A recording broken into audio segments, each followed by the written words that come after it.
Buenas tardes de nuevo. Vamos a empezar con el bloque de neurociencia. Lo primero sí que quiero empezar reiterando el agradecimiento pues, a la Fundación Tatiana y en particular en la persona del presidente, don Teodoro. Le agradezco además mucho estar aquí. Y muchas gracias, pues bueno, personalmente a Álvaro, a Leticia y a Blanca aquí de la Fundación por toda su ayuda, todo su impulso para este curso, y también quiero dar gracias a Franguel del Grupo Mente Cerebro por coordinar este curso, que la verdad es que ha tenido una gran labor. Bueno, vamos al tema, ¿no? Entonces vamos a empezar con este bloque de neurociencia. Creo que me tenéis que hacer clic. Ahí, vale, ahí está. Con este bloque de neurociencia, que bueno, vamos a ir ya al grano, va a tener los siguientes objetivos. ¿Vale? Más o menos va a ir, bueno, va a un objetivo por sesión, ¿vale? Intentaré que sea así. En primer lugar, trataremos de comprender nociones básicas de neurobiología, ¿vale? Y las diferencias con el soporte físico con las neuronas artificiales, ¿vale? Por eso digo, me viene muy bien lo que ha dicho antes Ramón, porque vamos a empezar por ahí, ¿vale? También algo que para lo que ha centrado el balón, y yo lo remataré, ¿no? Para conocer las técnicas actuales de neurociencia, lo que se puede hacer hoy día en la neurociencia. Y luego la tercera sesión, la sesión de mañana, pues bueno, os presentaré una reflexión acerca de cómo está la neurociencia hoy día, los grandes proyectos mundiales que hay de la neurociencia y también algo que creo que es muy importante, que es la interdisciplinariedad, el diálogo entre la neurociencia y otras disciplinas. Entonces vamos a empezar, ya digo, ese primer objetivo. En esta primera sesión nos vamos a centrar en la neurobiología, en aspectos muy concretos, pero también no simples, sencillos, de alguna manera de neurobiología, y en comparación, en diálogo con las neuronas de la inteligencia artificial.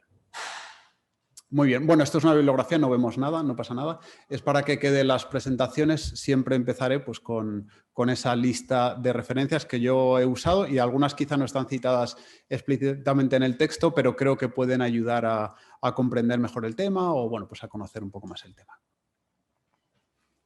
Muy bien. Vale, este es el plan de esta primera sesión. Voy a empezar hablando de una manera muy somera de la relación entre la neurociencia y la inteligencia artificial. Creo que ya por el hecho de estar aquí en el curso no hace falta hacer una gran justificación de la relación entre estos dos temas, y además, como digo, pues también Ramón lo ha mostrado muy bien en su primera sesión. Luego hablaré un poco de la neurona de McCulloch y Pitts, que es bueno, pues digamos la neurona prototípica de la inteligencia artificial, y después presentaré la neurona prototípica de la neurona biológica, ¿no? Hablaré en particular de las sinapsis, de los receptores, y luego tengo ahí tres epígrafes un poco más, digamos, oscuros, que yo creo que iréis entendiendo en el transcurso de la presentación. Hablaré de sutilezas biológicas y demanda energética, del cerebro y del sistema nervioso, ¿vale? El cerebro dentro del sistema nervioso, y también las neuronas y su historia. Ya digo que ya esto lo entenderéis cuando lleguemos, yo creo, ¿vale? Entonces, esta es esa primera parte de justificar de alguna manera, ¿no? ¿Por qué hablar de neurociencia e inteligencia artificial? Bueno, estos dos investigadores de aquí son Alonzo Church y Alan Turing, ¿no? Considerados dos de los padres de la inteligencia artificial. Y ya es curioso cómo, sobre todo en los escritos de Turing, se ve muy claramente que su referencia era el cerebro humano. Era el ser humano. De hecho, cuando habla de computador se refiere a una persona que computa, ¿no? Que hace cálculos, pero él siempre dice, no usa expresiones como estoy construyendo un cerebro, ¿por qué no construir un cerebro, o sea, simular el cerebro de un niño que después se transforme en adulto, que va a ser más fácil? No usaba mucho estas similitudes. Mañana Nat va a desarrollar esto con mucha más profundidad, entonces no voy a decir más. Pero lo interesante es que la neurociencia pasa algo parecido, ¿vale? Para la neurociencia, la ciencia computacional, la inteligencia artificial de alguna manera, también es una referencia. De tal manera que en gran medida el cerebro pues, se entiende como un ordenador hoy día. También es algo, esto de lo que vamos a estar hablando, tanto yo en mis sesiones como luego lo desarrollará Nat. Es curioso, os pongo ahí un libro, ¿no? De neurociencia teórica, como esta expresión de neurociencia teórica, que ¿no? Siendo naif, podríamos pensar que se refiere a, no sé, a cualquier cosa, o una visión del cerebro en su conjunto. En realidad lo que se refiere es esto, a la aplicación de los paradigmas de inteligencia artificial al cerebro, ¿vale? Son modelos matemáticos, modelos computacionales del cerebro. Y bueno, como nos ha dicho como nos ha dicho Ramón antes, pues esto es un ejemplo de lo que se llama una red neural o incluso a veces una red neuronal. Y es muy curioso porque igual el neurocientífico, el biólogo, ¿no? El que viene de la biología dice, bueno, pues una red neuronal es una red de neuronas y punto, ¿vale? De neuronas biológicas. Pero resulta que no, ya cuando se usa el término, uno asume que está hablando de neuronas artificiales, ¿vale? Está hablando de la inteligencia artificial. Como muy bien nos ha explicado, pues ¿no? Se supone que en estas redes hay unas capas de input que reciben el impulso, luego unas capas ocultas, ¿vale? Intermedias que no se sabe muy bien lo que hacen y luego tenemos la capa del output.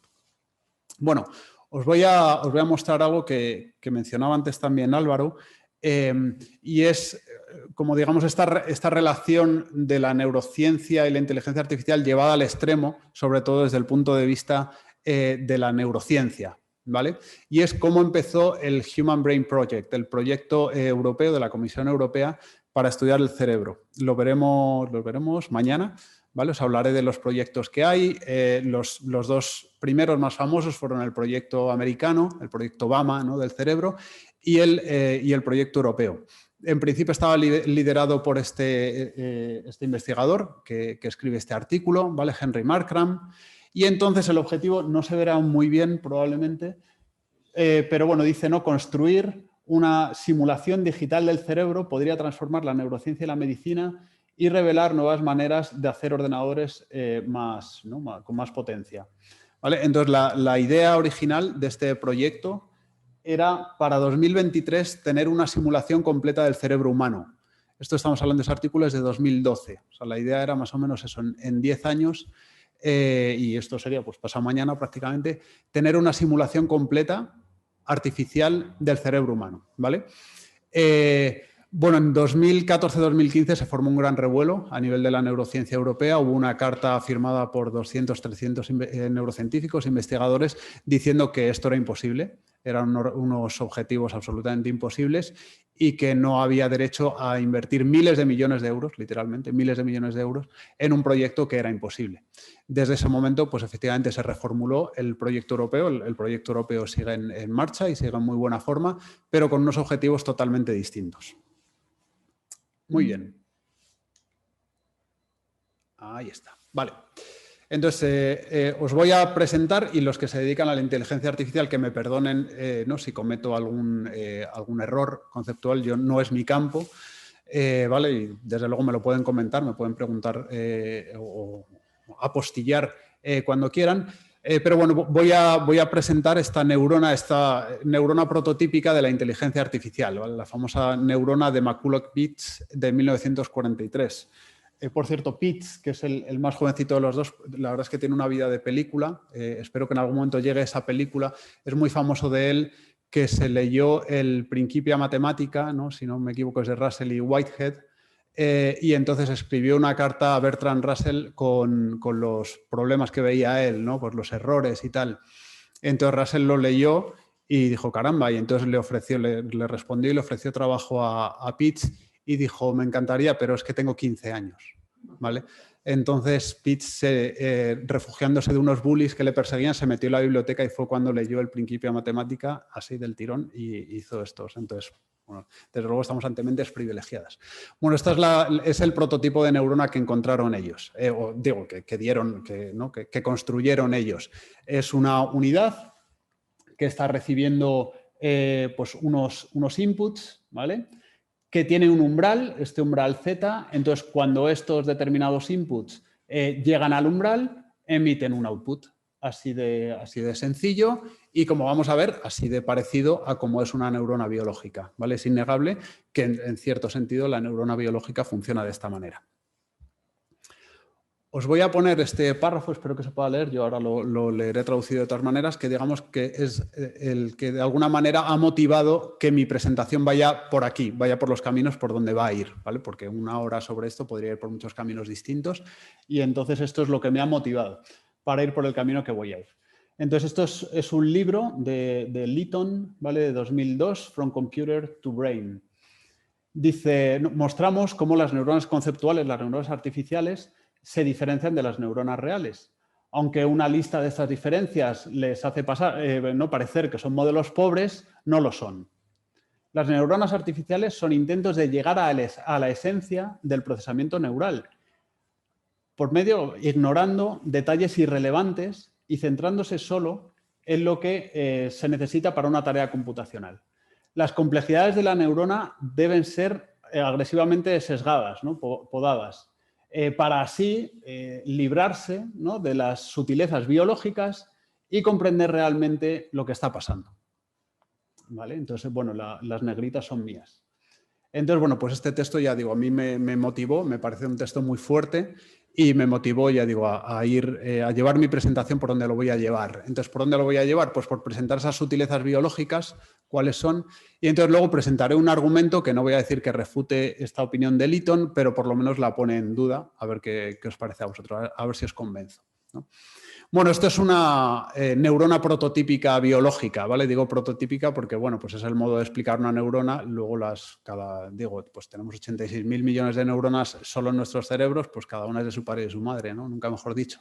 Pero bueno, esto es el modo de explicar una neurona, ¿vale? La neurona tiene su soma, ¿vale? El cuerpo celular, donde tiene, bueno, pues el núcleo, todos los orgánulos, tiene un árbol dendrítico, ¿vale?, que en esta neurona prototípica es efectivamente donde se reciben impulsos de otras neuronas o impulsos del ambiente, ¿vale?, distintos tipos de información, como veíamos en esa neurona también de Maculo-Kipitz, y tiene también un axón, ¿vale?, un axón, una prolongación más larga, ¿vale?, que, bueno, ¿qué hace? Pues no transporta algo, ya me iba a adelantar de alguna manera, pero bueno, esto seguro que sabéis esta historia, ¿no?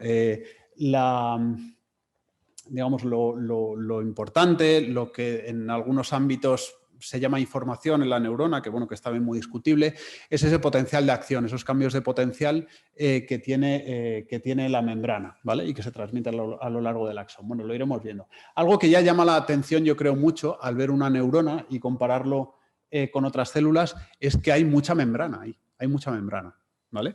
Hay mucho, pues, rodeando todo lo profuso que es el árbol dendrítico, mucho más de cómo está representado aquí, y el axón y también las terminaciones axónicas, que son mucho más profusas que todas estas.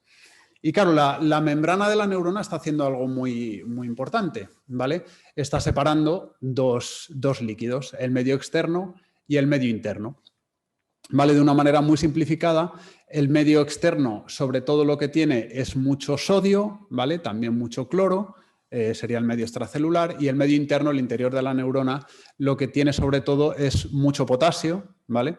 Y también proteínas, claro, proteínas que están dentro, forman parte, pues, bueno, pues de los orgánulos, de la neurona, etcétera, y entonces lo que le confieren es una carga negativa, ¿vale? Entonces, eso, la membrana de la neurona, de alguna manera, lo que está separando es dos medios, uno con carga más positiva y uno con carga más negativa.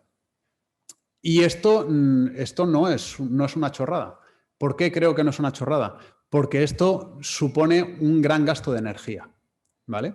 Esto se puede producir gracias a que hay unos canales de membrana, unas puertas, unos poros activos, vamos a decir, en las membranas, que están cerrados, que se pueden abrir en determinadas circunstancias, y sobre todo por algo que no aparece ahí, que es la bomba sodio-potasio, la famosa bomba de sodio-potasio, que lo que está haciendo es sacar sodio al exterior, meter potasio al interior, insisto, con un gasto enorme de energía.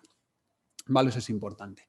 Bueno, entonces, voy a volver un momento para atrás, ¿vale? Entonces, si vamos a lo funcional de la neurona, pues efectivamente va a recibir unos estímulos en las dendritas, en esta neurona prototípica, ¿vale?, que va a ir produciendo cambios en el potencial de la membrana, ¿vale?, de tal manera que el potencial que dentro era negativo se va a volver cada vez más positivo. Eso es lo que se llama un potencial postsináptico excitatorio, ¿vale? Término así un poco técnico, pero bueno, lo tenía que decir, ¿vale? Entonces son cambios pequeños, cambios locales, cambios graduales que se van produciendo en las dendritas. Si muchos de estos se suman, ¿vale?, llegan aquí al cono axónico, que es esta parte de aquí, y aquí hay unos canales de sodio dependientes de voltaje. Eso significa que, dependiendo de ese voltaje, cuando ese voltaje se hace más positivo o menos negativo, se pueden abrir, se abren estos canales de sodio, se produce una entrada masiva de sodio y entonces se da el famoso potencial de acción, que es un cambio de todo o nada, que es un cambio que sí que es transmisible, no solo local, se va a transmitir a lo largo del axón y que va a llegar hasta el final, hasta las terminales axónicas. Como digo, pues aquí se ve claramente la similitud con esa neurona de Maculoki-Pitts, ¿no? De la inteligencia artificial. Muy bien, vamos a pasar. Esperemos. Ahora pasará todo del tirón. Vale, esta era la de antes. Muy bien. Y entonces, esto también os sonará, cuando el potencial de acción llega al final del axón, pues se produce algo maravilloso, que es la sinapsis, ¿vale? Claro, aquí uno dice, bueno, pues si esto, ¿no? O sea, a ti te dicen, venga, crea una sinapsis, ¿no? ¿Cómo se te ocurre que es una sinapsis? Tú dices, bueno, pues es una transmisión de la electricidad de la neurona que lo lleva, el potencial de acción, a la neurona que lo va a recibir, la neurona postsináptica, ¿no? Pues se da una transmisión de la electricidad y ya está. Eso es lo que se llama la sinapsis eléctrica, ¿vale?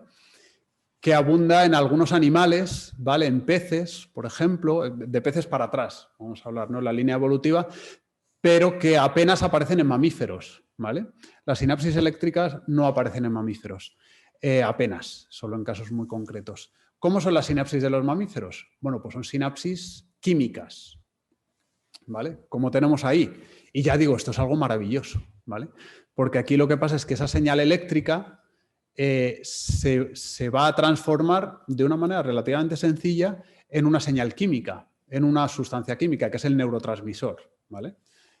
Bueno, no voy a entrar en por qué, como tampoco vamos muy bien de tiempo, pero el caso es que simplemente por ese cambio de potencial de membrana, cuando llega aquí, se abren estos canales de calcio, entra calcio y eso hace que se libere este transmisor al espacio sináptico, ¿vale? Y entonces esas moléculas de neurotransmisor se van a captar por las neuronas, la neurona postsináptica, y entonces eso produce ese cambio gradual, ese cambio local, ¿vale? En el potencial de la membrana, que puede, si es suficiente, si tiene la suficiente fuerza, puede acabar dando el otro potencial de acción en la neurona postsináptica.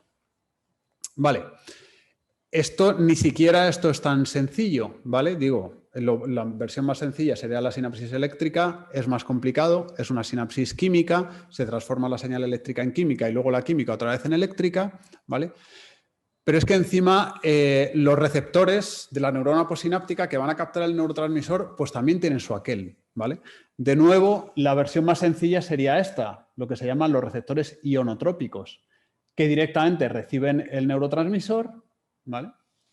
Y entonces se abre una puertecita por este cambio de configuración y nada, pues entran pues iones sodio, por ejemplo, se produce pues el cambio de potencial, ¿vale? Pero también, como digo, hay receptores mucho más complicados, los receptores metabotrópicos, ¿vale? Donde el neurotransmisor se recibe en una unidad del receptor, se produce aquí una serie de reacciones químicas, segundos mensajeros que se llaman, etcétera, etcétera, y al final se acoplan a lo que es el poro, lo que es el canal en sí, que se abre o se cierra. Y esto da respuestas de potencial, estos serían los potenciales postsinápticos que os decía, muy distintas. Un receptor ionotrópico, pues en este caso da, ¿no?, una respuesta muy rápida. Un receptor metabotrópico da pues una respuesta más sostenida en el tiempo y de menor intensidad. ¿Vale? Entonces, esto va añadiendo, ¿no?, niveles de complejidad, yo creo, al tema. O sea que no es simplemente una transmisión de una señal eléctrica. E insisto, y esto con un gran gasto de energía, ¿vale? Esto no es gratis. Esto para la neurona no es gratis en absoluto. Muy bien. Vale, esto lo voy a contar, es casi anecdótico, entonces tampoco me quiero enrollar mucho con esto, pero también, como muy bien ha dicho Ramón, y también me ha venido muy bien, una de las principales aplicaciones de la neurociencia que ha habido a la inteligencia artificial es el sistema visual, ¿vale? Efectivamente, el sistema visual se conoce bastante bien gracias a los experimentos en gatos, sobre todo, ¿no?, cómo se produce ese movimiento, esa transmisión de los potenciales de acción y entonces, pues, bueno, cómo se van detectando distintos rasgos de la imagen, etcétera, etcétera. Pero en realidad lo que se produce ya solo en la retina es una cosa muy complicada. Y es además como en parte contradictoria. Nosotros, los profesores de neurobiología o psicobiología, explicamos que el glutamato, que es un tipo de neurotransmisor, es excitador. ¿Vale? Es excitador. ¿Por qué? Porque se unen a unos receptores que causa un potencial de acción. Bueno, pues en la retina lo primero que pasa es que el glutamato es inhibidor. Toma ya. Funciona también como inhibidor. Ya está pasando una cosa ahí muy rara, ¿vale? Y claro, y uno se plantea, ¿y por qué pasa esta cosa rara? ¿No? ¿Por qué hay esta novedad en la retina? Pues por algo será. Yo no sé por qué, pero por algo será, ¿vale? Entonces, los receptores de la retina, los bastones, están liberando glutamato todo el rato, por lo tanto, están inhibiendo todo el rato, que ya digo que es raro que el glutamato inhiba, y entonces cuando llega el estímulo de luz, deja de producir glutamato y entonces se produce una excitación, se acaba produciendo una excitación de la neurona. Bueno, no voy a entrar más, solo para mostraros que en algo tan sencillo, entre comillas, como el sistema visual y con una aplicación tan directa a la inteligencia artificial, están pasando cosas que no sabemos, o sea, mucho más complejas, ¿vale? De lo que puede mostrar la inteligencia artificial y que no sabemos por qué se dan, pero insisto, por algo será, ¿vale? Muy bien. Entonces ya entro al tema de, bueno, podemos tratar esto realmente como detalles irrelevantes, ¿no? La sinapsis, los receptores, me he dejado muchas cosas por el camino, como os podéis imaginar, los autorreceptores, los mecanismos de recaptación para que el neurotransmisor no se quede en el espacio sináptico, esto es fundamental. El fallo de este sistema es una de las causas de que haya alucinaciones, de que haya trastornos psiquiátricos, del efecto de las drogas de diseño, etcétera, etcétera. Podemos considerar esto como detalles irrelevantes, sutilezas biológicas. Vuelvo a poner el párrafo, pero ya no lo voy a leer. Entonces, bueno, mi manera, ya digo, como de contraatacar, ¿no?, contra esta visión es centrarme en el paradigma evolutivo, en el punto de vista evolutivo, ¿vale? Donde sabemos... pongo ahí un párrafo, la idea que se dice aquí es que si dos sistemas y dos unidades biológicas, como lo llaman aquí, hacen lo mismo, la que va a triunfar es la que gasta menos energía, ¿vale? O sea, en otras palabras, en la evolución se tiende a economizar la energía, ¿vale? A gastar cuanta menos energía, mejor. Muy bien. Vale, pues el cerebro humano, este es un dato que igual habéis oído, consume el 20%, 22% de la energía de todo nuestro cuerpo en reposo, ¿vale? Pesa 1,5 kilos. El cerebro pesa 1,5 kilos, ¿vale? Entonces eso supone que un porcentaje muy bajito de nuestro peso, ¿vale? Y sin embargo está consumiendo una quinta parte, ¿vale? Una quinta o una cuarta parte de la energía que consumimos. Ya veis la comparación con el músculo esquelético. Nos da la impresión de que tiene sentido que gaste mucho más. Nos estamos moviendo todo el rato, ¿no? Pues gasta, tiene un porcentaje parecido, efectivamente, pero pesa 30 kilos, ¿vale? Pesa 20 veces más, ¿vale? O sea, el cerebro humano, ya solo el cerebro humano, consume una gran cantidad de energía. Bueno, es gracioso, en este artículo que cito ahí, dice que, bueno, y esto es en el adulto. En el niño supone el 66%, ¿vale?, de la energía. Una pasada. De hecho, este artículo sobre lo que trata es sobre la obesidad infantil. Plantea la hipótesis de que la obesidad infantil se da cuando hay un desequilibrio, digamos, entendedme así, ¿no?, cuando el cerebro del niño ya se ha formado, pero el niño cree que todavía tiene que alimentar ese cerebro, ¿no?, con esta demanda energética, cuando en realidad esa demanda es menor, y entonces pues lo que se acaba dando es la obesidad, ¿no?, una acumulación de grasa. Muy bien. Entonces el cerebro humano consume mucha energía. Vale. Esto, una simple nota. También, como lo estamos viendo desde el punto de vista evolutivo, pues somos una especie muy especial en este consumo de energía, ¿vale? Si nos comparamos con nuestros primos, con los primates no humanos, tenemos un gasto de energía bastante mayor, significativamente mayor, con respecto al tamaño del cuerpo que tenemos. Y esto, los autores de este artículo, pues el factor principal que ven es por el cerebro, ¿vale? Necesitamos dar, ¿no?, una gran cantidad de energía a ese cerebro.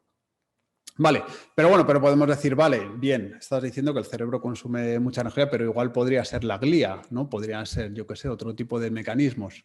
Pues la mayoría de esta energía es consumida por la sustancia gris. Sustancia gris es donde se acumulan los somas de las neuronas, ¿vale? El cuerpo neuronal.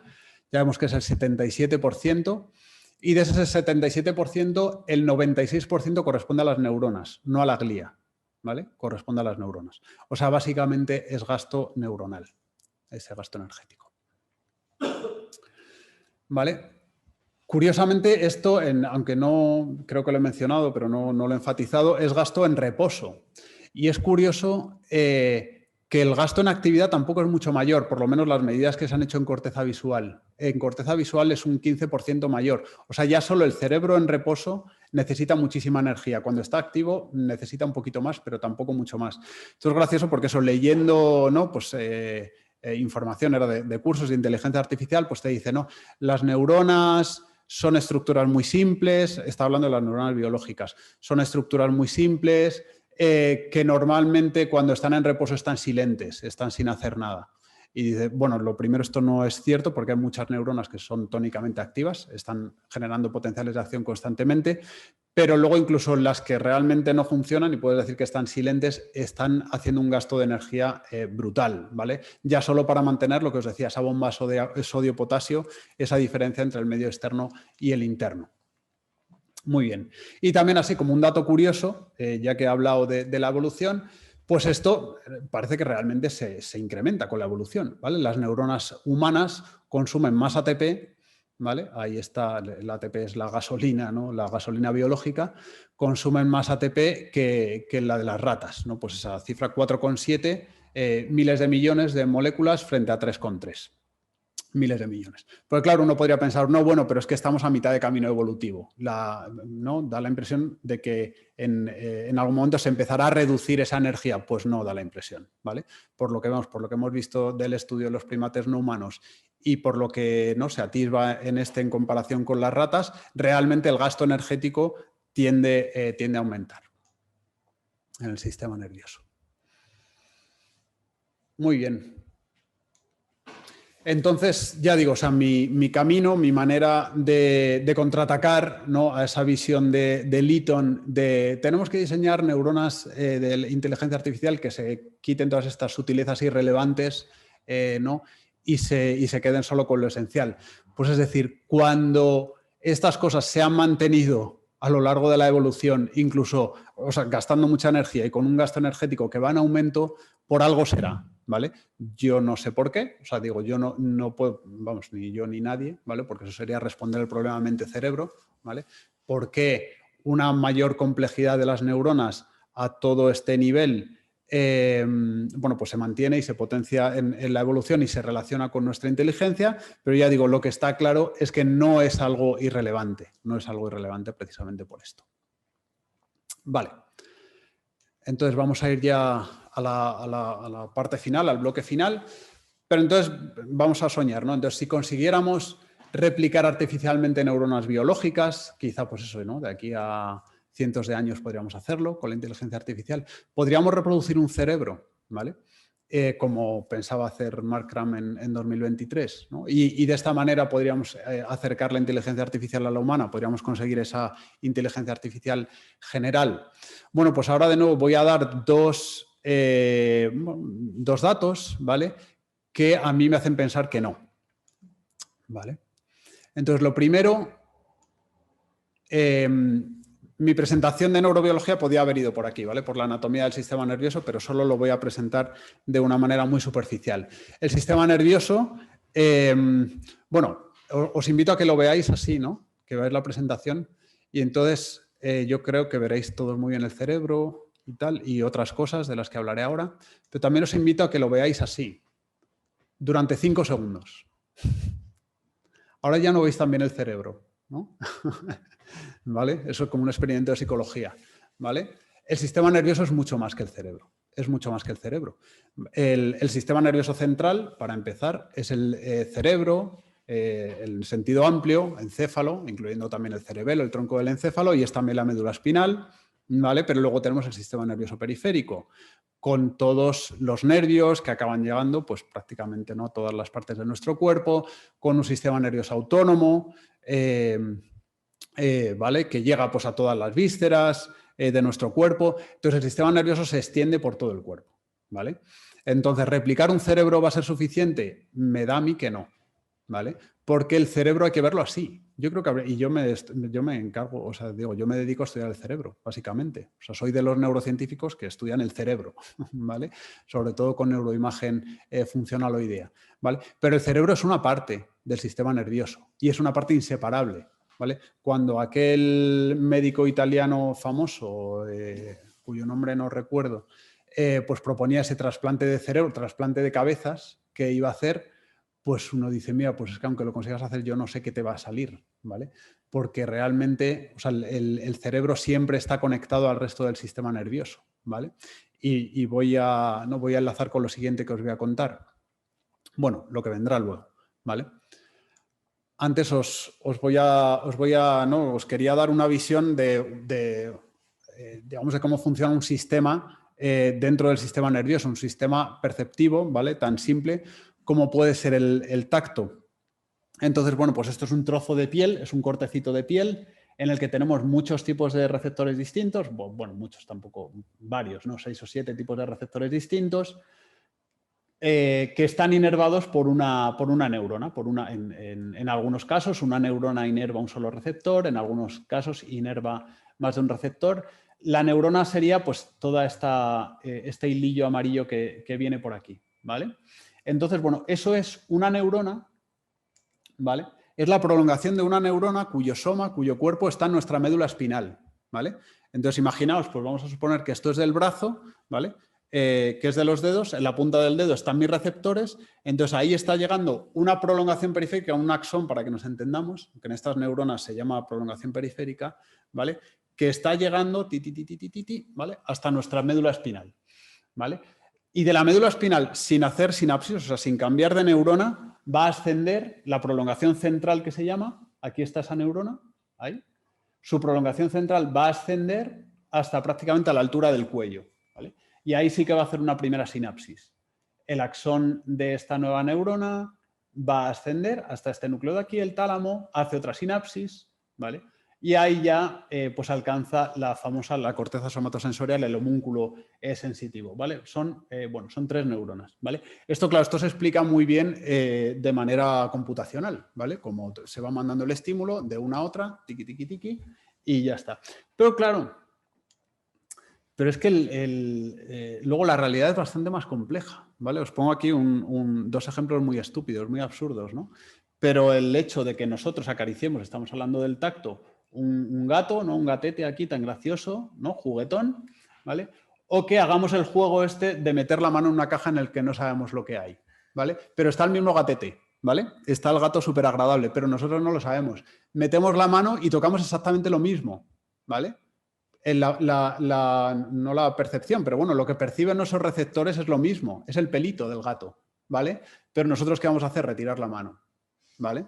¿Por qué? Porque, como decía Rodney Brooks en un artículo del que estuvimos hablando Nat y yo el otro día, ¿no? Era el de Intelligence Without Reason, dice, porque nuestro sistema nervioso está sumergido en una sopa de hormonas. Él lo simplificaba en esto, pero es cierto. O sea, aquí el estado que tenemos nosotros, ¿no? Que tiene esta mujer, el estado fisiológico general, ya no solo el psicológico, también el fisiológico, está alterando el cómo nosotros acabamos percibiendo este estímulo, que, insisto, es el mismo, ¿vale?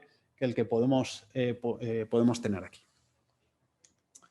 Muy bien, y esto era el aspecto que os decía antes, ¿vale? El aspecto histórico de lo biológico de las neuronas. Y es que, claro, yo creo que entender el sistema nervioso en el ser humano en particular, ¿no? Sea el que sea, el sistema visual, el sistema táctil, cualquiera, tiene que partir de aquí, porque si no es muy complicado de entender, ¿vale? Dices, bueno, ¿cómo es posible que esta neurona que está en la médula espinal haya mandado el axón a la punta del dedo justo donde tiene que ir y llegue directamente a la zona de la corteza cerebral donde está el homúnculo de la punta de mi dedo índice? Dios, porque viene de aquí. Mira ese bracito que se está formando, ¿vale? Con ese dedillo de ahí, ¿vale? Pues al principio están juntos, ¿vale? Al principio están juntos, se está produciendo una migración neuronal, ¿vale? De tal manera que al final, de una manera increíble, no voy a entrar en el detalle de esto, pero eso, con un proceso complejísimo, acaba llegando, cada cosa acaba donde tiene que estar, ¿vale? Acaba donde tiene que llegar.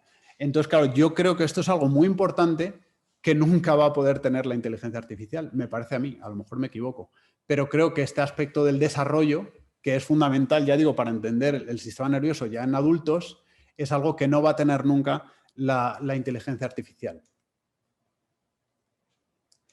Vale, entonces eso, porque las neuronas, como digo, nos acompañan toda la vida, ¿vale? Son de las pocas células de nuestro cuerpo que no se regeneran. Esto seguro que habréis oído hablar de ello. De hecho, pues buscando algún artículo de esto, dicen que incluso las neuronas no sobreviven, ¿vale? Pueden llegar a vivir 200 años, no sé muy bien de dónde se lo sacan, pero bueno, eran artículos científicos. Pero bueno, o sea, digo, lo que está claro es que nos acompañan durante toda nuestra vida.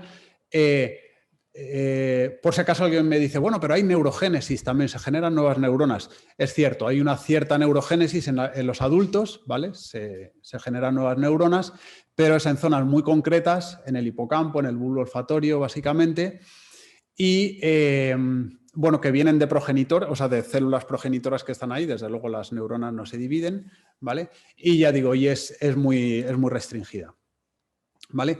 Tampoco es cierto del todo que las neuronas se mueran de verdad, ¿vale? Que esto es algo que quizá tengamos en la cabeza. Muy pocas neuronas, las neuronas apenas se mueren en el envejecimiento normal, en el patológico sí, desde luego en una enfermedad de Alzheimer, una enfermedad de Parkinson, etcétera, sí que hay una gran muerte neuronal, pero en condiciones patológicas las neuronas no se mueren. Entonces, lo que os quiero decir, el mensaje de esto es que llevamos a nuestras neuronas toda la vida, ¿vale? Y todas las experiencias que vamos teniendo les van cambiando, ¿vale? Es lo que os pongo aquí, que obviamente no voy a entrar, esto sería otra clase distinta, sería otra sesión distinta, ¿vale? El cómo cambian las neuronas con la experiencia. Cambian a nivel de receptores, ¿vale? A nivel de sinapsis, a nivel de receptores, las famosas potenciación a largo plazo, depresión a largo plazo, que participan en la memoria, sobre todo en el hipocampo, pero cambian también porque las espinas dendríticas, que son unos procesos pequeñitos, unas estructuras pequeñitas que están en las dendritas, también crecen y se retraen o se forman nuevas espinas también. Y también los propios axones, en cierta medida, crecen y se retraen según la experiencia, ¿vale? Entonces, ya digo, el mensaje, a lo mejor esto es muy técnico, pero el mensaje creo que es muy claro. Las neuronas nos acompañan toda nuestra vida y cambian, ¿vale? Tienen una gran capacidad de cambio. Y esto, de nuevo, creo que es algo que va a ser muy difícil llevarlo a la inteligencia artificial, ¿vale? El cómo puedes hacer tú una estructura dinámica que vaya cambiando con la experiencia de ese agente, sujeto que lo lleva. Bueno. Muy bien. Entonces, esto básicamente es lo que os he dicho, ¿no? Aunque consiguiéramos replicar las neuronas biológicas en la inteligencia artificial y producir un cerebro con ellas, quedarían asuntos serios por resolver. La relación con el resto del sistema nervioso, ¿vale? La relación con el resto del cuerpo, esa sopa de hormonas, ¿no? Podemos decir así, y también la historia de las neuronas biológicas.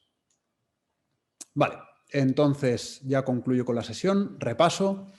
Esas neuronas conceptuales, artificiales, recogen aspectos ciertamente muy relevantes de la función de las neuronas biológicas. Esto es innegable y me parece un gran hito y un gran avance, ¿vale? Pero también hay muchos aspectos que no recogen, como yo creo que puede reconocer todo el mundo.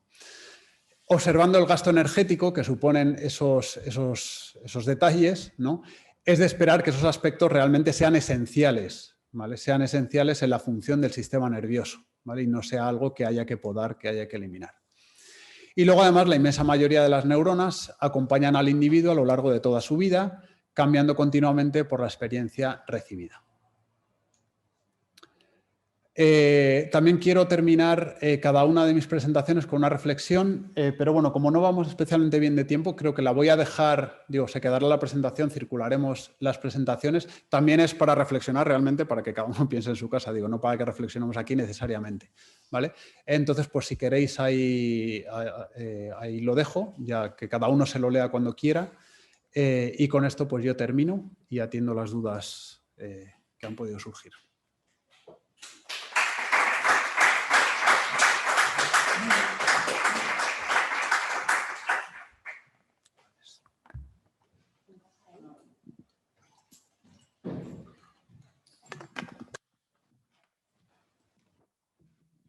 ¿Alguna pregunta?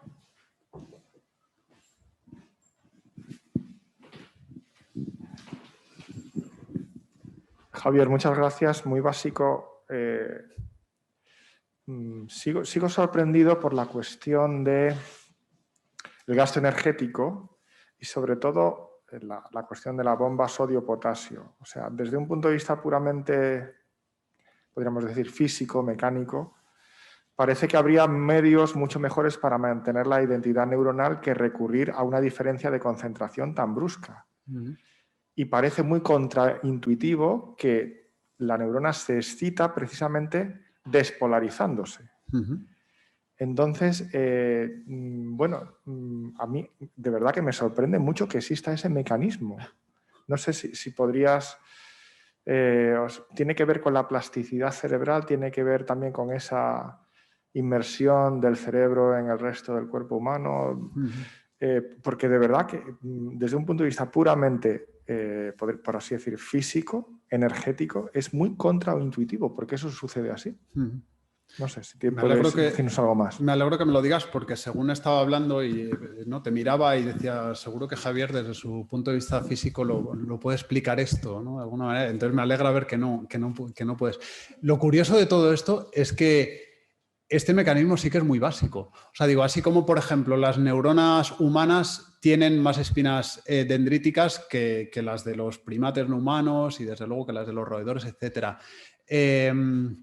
El número de interneuronas típico, ¿no? La proporción de interneuronas, no voy a entrar en qué son, el que lo sepa muy bien y el que no, pues que se lo crea, que se quede con el dato. La proporción de interneuronas es mucho mayor en el cerebro humano que en animales inferiores. Pero, sin embargo, la bomba sodio-potasio es algo súper básico que yo sepa en cualquier sistema nervioso, ¿vale? Desde los animales más simples. Entonces, ya digo, de alguna manera me alegra que te sorprenda porque compartimos esta sorpresa, porque es algo que, claro, que lleva, diría, millones de años, ¿no? A lo largo de la evolución y efectivamente parece que no se ha encontrado una mejora, ¿no? Entonces, por algo será, lo que decía antes, claro. Puede ser por el medio en el que se encuentra, ¿no? En el que se encuentran las neuronas. Pues claro, yo, o sea, de esto no estoy seguro, pero yo creo que también el medio extracelular es bastante común a lo largo de todas las especies, de todos los organismos. O sea, tampoco supone, no lo sé, o sea, digo, no supone un gran cambio. Es algo a explotar. No sé si alguien alguna vez ha planteado esta pregunta, pero es algo a explorar en la bibliografía que ha podido decir la gente. Sí, pero es muy llamativo.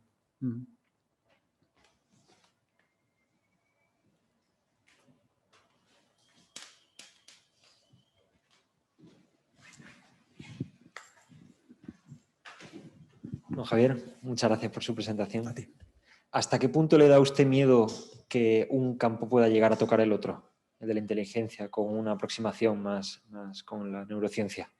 Vale, creo que de miedo sobre todo vamos a hablar en la tercera sesión. Pero vamos a ver.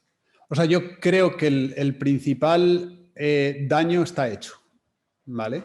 Que es el de ver el cerebro como un ordenador. Y de esto voy a hablar, hablaré yo en otras sesiones y hablará también Nat, hablará mañana. Ha hecho y todavía hace mucho daño entender el cerebro como un ordenador porque ya no somos capaces de entenderlo mejor de cómo lo estamos entendiendo. Por otra parte, lo que es la aplicación de los métodos de inteligencia artificial a métodos de neurociencia que ya tenemos, yo creo que es muy positivo y de esto también hablaré en la siguiente sesión. Ahí, digamos, en cierta medida no me da miedo en cuanto que esté bien regulado, por supuesto, ¿vale? También hablaré de algunas situaciones pues, en las que, ¿no? Pues, digamos que son un poco más límite. Yo ya digo, aquí por suerte, y también de nuevo estoy muy de acuerdo, por supuesto, con Ramón, creo que la regulación que hay es muy buena. Y de hecho os voy a hablar, no sé si él lo conocía, pero bueno, de los famosos neuroderechos que hoy día se están poniendo, ¿no? Están como muy en boga, impulsados por Rafa Yuste, y ahora me he enterado de algo, lo nuevo que está promoviendo, que os iba a mencionar muy por encima, pero luego ya, y es el juramento tecnocrático, ¿vale?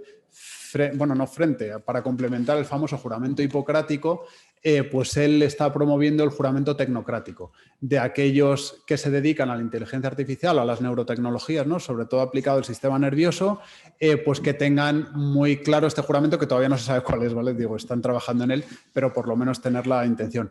Entonces, ¿qué miedo me da? Ya digo, creo que el miedo, te diría, quizá no demasiado, pero veo que el mal está hecho Y lo bueno, yo aquí también soy muy socrático en esto, es darse cuenta del error. Entonces, por lo menos creo que ya muchos son conscientes del problema que supone entender el cerebro como un ordenador y entonces estamos ya un poquito más cerca de encontrar una nueva metáfora o una solución.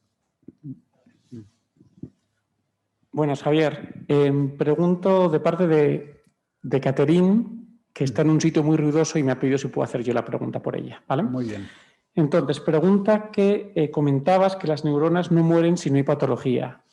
Y ella dice que cuando hablamos o se habla de poda neural, que ocurre en la etapa de la adolescencia, si no se puede llamar a eso muerte de neuronas o es que hay cambio de conexiones sinápticas. Sí, no, por supuesto, muy bien apuntado, ¿vale? Claro, hablaba fundamentalmente en el adulto, cuando ya tenemos un adulto, ¿vale? Si a partir de ese momento se produce muerte neuronal o no, que ya digo que mayoritariamente no se produce, ¿vale? Pero efectivamente en el desarrollo del niño se da una circunstancia muy peculiar y es que el niño cuando nace tiene el doble de neuronas de lo que tiene un adulto, ¿vale?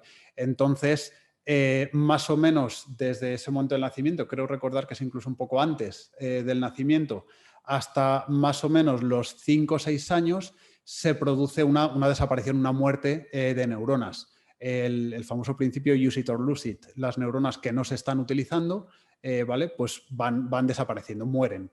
Y efectivamente, de todas maneras, como decía ella también, o hay otro mecanismo que es la poda sináptica, ¿vale? También lo que desaparecen son sinapsis. Hay sinapsis de más que se van podando, que van desapareciendo. Pero sí, efectivamente, muy bien apuntado por parte de Catherine. Hay muerte neuronal en el niño hasta que se llega ya a la configuración, no, hasta que se llega al cerebro adulto en cuanto a número de neuronas. Catherine habrá quedado muy satisfecha. Seguro.